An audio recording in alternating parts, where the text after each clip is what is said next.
ሰላም እንደምን አላችሁ የቡና ሚዲያ ቤተሰቦች፣ ዶክተር ዮናስ ነኝ። ዛሬም በአንድ አስተማሪ ሀሳብ ተገናኘን።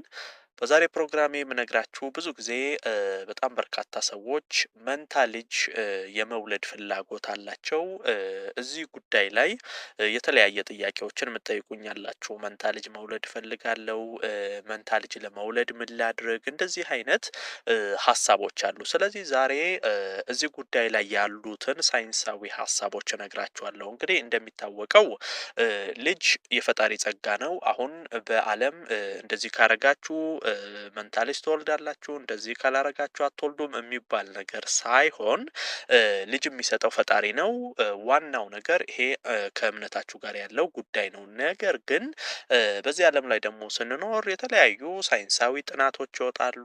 የተለያዩ ከእንደዚህ አይነት ጉዳዮች ጋር በተገናኘ ይረዳሉ፣ ያግዛሉ የሚባሉ ነገሮች አሉ። ስለዚህ ዛሬ ይሄ ሃይማኖታዊ ነገሩ እንዳለ ሆኖ ልጅ ሰጪ ፈጣሪ እንዳለ ሆኖ ግን በጣም መንታ ልጅ መውለድ የምትፈልጉ ሰዎች እነዚህ አሁን የምነግራችሁን ነገሮች ብታውቋቸውና ተግባራዊ ብታደርጓቸው መንታ ልጅ የመውለድ እድላችሁ በከፍተኛ ሁኔታ ይጨምራል። ስለዚህ ሳይንስ ከዚህ አንጻር ምን ይላል፣ መንታ ልጅ ለመውለድ ምን ማድረግ ያስፈልጋል የሚሉትን እነግራችኋለሁ ማለት ነው። አብራችሁን ቆዩ። ዶክተር ዮናስ ነኝ። ቻናሉን ሰብስክራይብ አድርጋችሁ ቤተሰብ ሁኑ።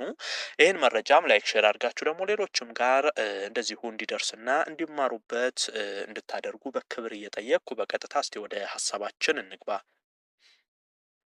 እንግዲህ በመጀመሪያ መንታ ልጅ ለመውለድ ማወቅ ያለባችሁ ጥቅልል ሀሳቦችን ስንመለከት አንደኛው መንታ ልጅ ለመውለድ ትልቅ እገዛ የሚያደርገው በዘር ከዚህ ቀደም የወለደ ካለ ነው። ይሄ በዘር የመሄድ እድል በጣም ከፍተኛ ሁኔታ አለው። ከዚህ ቀደም እህታችሁ እናትም ሊሆን ይችላል መንታ እንደናንተ እህት ወንድም ከተወለደ በአክስት በአያት በዘራችሁ ስር መንታ የወለደ ሰው ከነበረ ይሄ ነገር በዘር የመሄድ እድል ስላለው እናንተም መንታ የመውለድ እድል ይኖራቸዋል። ስለዚህ አሁን እንደ አጋዥ ከሚታዩ ነገሮች አንዱ ምንድነው? በዘር መንታ የወለደ ካለ የመቀጠል ነገር እንዳለው ይታያል።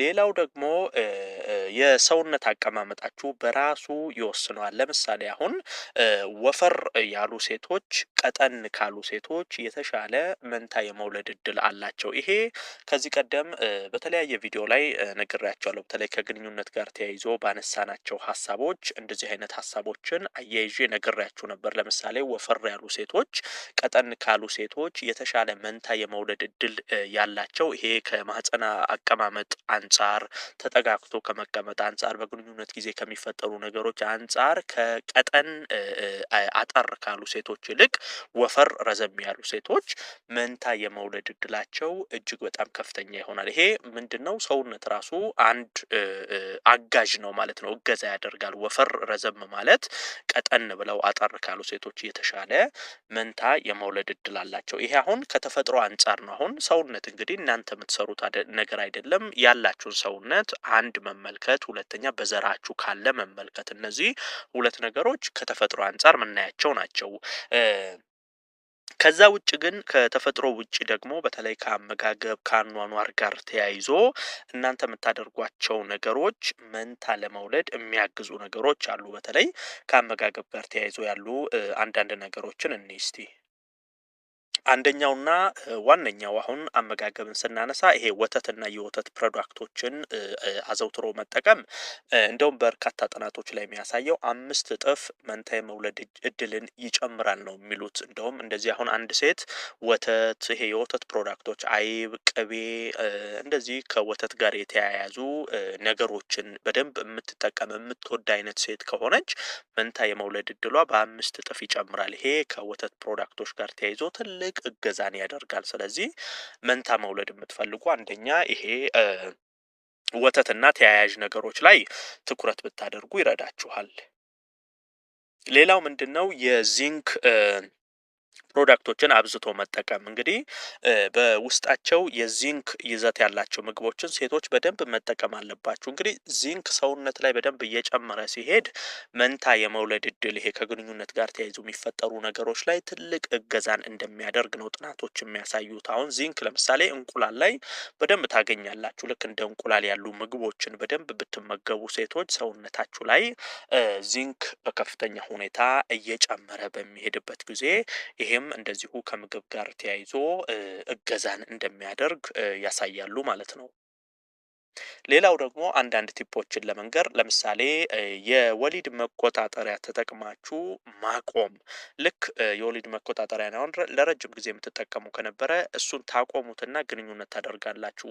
እዚህ ሰዓት ላይ መንታ የመፈጠር እድሉ ይጨምራል። ይሄ ለምንድን ነው የሚሆነው? ከፍተኛ ሆርሞን ሰውነታችሁ ላይ እንዲመነጭ ስለሚሆን ነው። አሁን ወሊድ መቆጣጠሪያ በምትጠቀሙበት ጊዜ ሆርሞኖቹ እየቀነሱ ይሄዳሉ። ልክ ስታቆሙ ግን በደንብ ሰውነታችሁ ላይ ሆርሞን በከፍተኛ ሁኔታ ይመነጫል። ታዲያ በዚህ ሰዓት ላይ ግንኙነት ስታደርጉ መንታ ልጅ የመፈጠር እድሉ ከፍተኛ ይሆናል። ስለዚህ እንደዚህ አይነት ዘዴዎችንም መጠቀም ትችላላችሁ።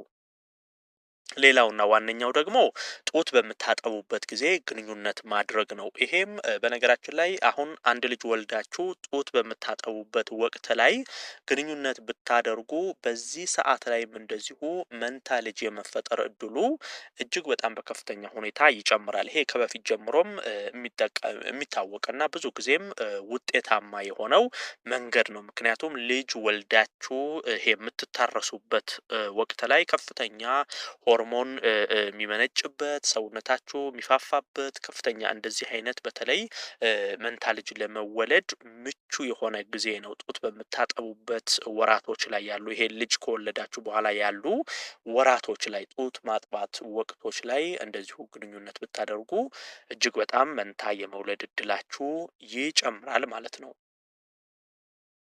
ሌላኛው ደግሞ በሁለት እርግዝናዎች መሀል ያለ ርቀት ነው። ይሄ እዚህ ጋር በደንብ ልብ ማለት ያለባችሁ ለምሳሌ አሁን አንድ ልጅ ወልዳችሁ ሁለተኛ ልጃችሁን ከመውለዳችሁ በፊት በመሀል ረጅም ዓመት የምትቆዩ ከሆነና ቀጣይ ልጃችሁን የምትወልዱ ከሆነ መንታ የመሆን እድሉ እዚህ ጋርም እንደሚጨምር በጣም የታወቀ ነገር ነው። ይሄ ማለት ምንድን ነው? አሁን በላይ ከሚወልዱ ሴቶች ይልቅ አራርቀው የሚወልዱ መንታ ልጅ የመውለድ እድል አላቸው። ይሄም በመሀል የሚፈጠሩ ነገሮች ናቸው። አሁን አንድ ልጅ ወልዳችሁ በመሀል ከ5 ዓመት በላይ እንደዚህ ቆይታችሁ ድጋሚ ሌላ ልጅ ለመውለድ ስትሞክሩ መንታ የመፈጠር እድሉ ከፍተኛ ነው። ስለዚህ ይሄ በሁለት የወሊድ ወቅቶች መሀል ያለው እርዝመት በራሱ ይወስነዋል ማለት ነው።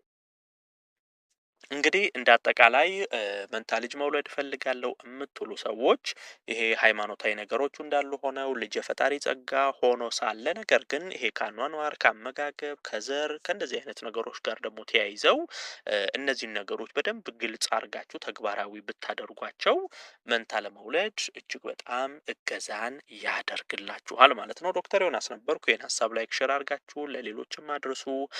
ቻናሉንም ሰብስክራይብ እያደረጋችሁ ቤተሰብ ሁኑ። የዛሬን በዚሁ አበቃው። በቀጣይ ቀን ደግሞ ሌላ ጠቃሚና አስተማሪ ሀሳብ ይዤላችሁ እመጣለሁ ማለት ነው። እስከዛው በያላችሁበት መልካም ጊዜ